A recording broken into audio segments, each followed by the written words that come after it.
My Act 4, Episode 5, Something New. For those of you who caught Episode 4, you know that a new opportunity recently presented itself, dropping out of the clear blue, well, maybe overcast sky. This is Oregon after all. So given my commitment to keeping an open mind, I took a meeting. Heads up, if you need a break from hearing about politics right now, I totally get it. And this episode, while optimistic, might not be for you. It might be a good one for you to skip. But you can even come back later and listen if you're in a different space. If that's the case, I'll catch you next week. Okay, so everyone who's still here with me, thank you for staying. Let's jump in. Remember when I said a few weeks back, I talked about Shonda Rhimes' book, Year of Yes, and how doubling down on saying yes to random requests is what led me to organize the state of Oregon for a presidential candidate in 2019? Well, here's the story. For most of my life, my involvement in politics was that I voted every 4 years. That was it. I wasn't always terribly well informed, and looking back, I made a few questionable choices. But I voted, and I thought that was enough until November of 2016. That's when I realized I'd effed up.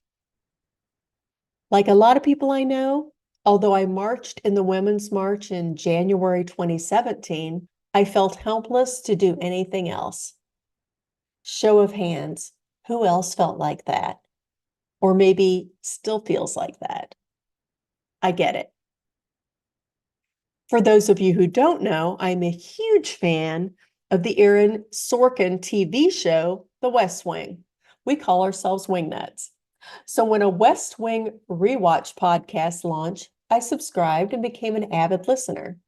March 12th, 2019, the hosts had a guest for the discussion of season 6, episode 11, called Opposition Research, a young presidential hopeful named Pete Buttigieg.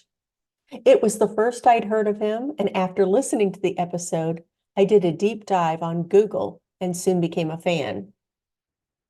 Leveraging my guilt and rage hangover from 2016, I stepped out of my introverted shell and began showing up at local grassroots events, which led to a position as the Oregon state lead for Pete for America.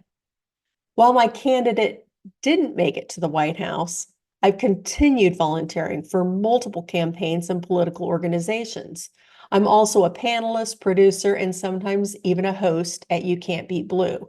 Several weeks ago, another opportunity in the realm of politics presented itself. You may have heard a thing or two about Portland, Oregon. Much of it, I assure you, is not true. But there's a lot, unfortunately, that is. We have a high percentage of unhoused individuals as well as a fentanyl problem. And we've had one politician after the next show up and say they were going to fix these problems, but they haven't been able to get it done.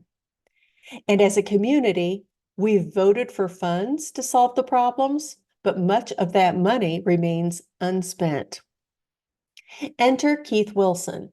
I met Keith a couple of years ago at the Democratic Party of Oregon's biannual summit. I was immediately taken with Keith's commitment to sustainability and housing unsheltered folks. Since meeting Keith, I've watched as he's traveled the country and the world researching how other cities have solved their transportation and homelessness problems. And I was surprised and impressed that this ordinary Portlander wasn't just doing the research, he was also taking action. Keith's founded Shelter Portland and the Multnomah County Homeless Court Program. The trucking company he owns has reduced fossil fuels by 94% in Oregon and even operates a fleet of electric trucks. When I heard Keith had thrown his hat into the ring to run for Portland mayor, I was encouraged. And when he announced at his campaign's election kickoff event that he had a concrete plan to end unsheltered homelessness in Portland within his first year as a mayor, I was elated. So when his campaign requested a meeting, I took it because this is the kind of candidate I want to support.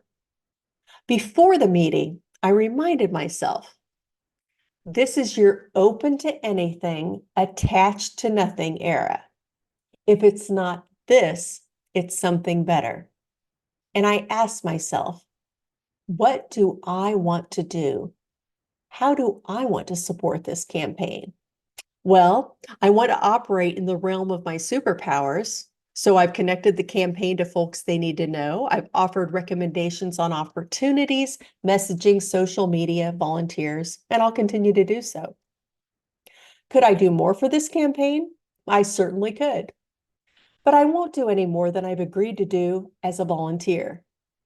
Political campaigns hire high-priced consultants, mostly men, who offer one-size-fits-all recommendations for high fees.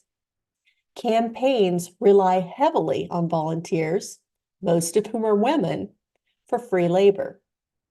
And frankly, I'm a little sick of it because I'm not just sorting flyers and stamping envelopes.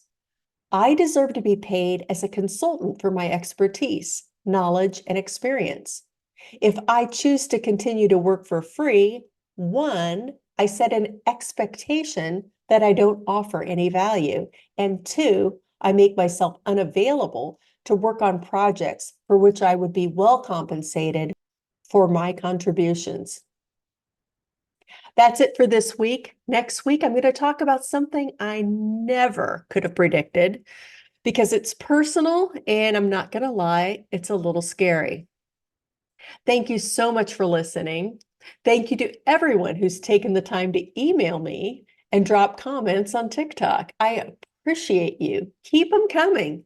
Email me at mary@maryrarick.com with my Act 4 in the subject line.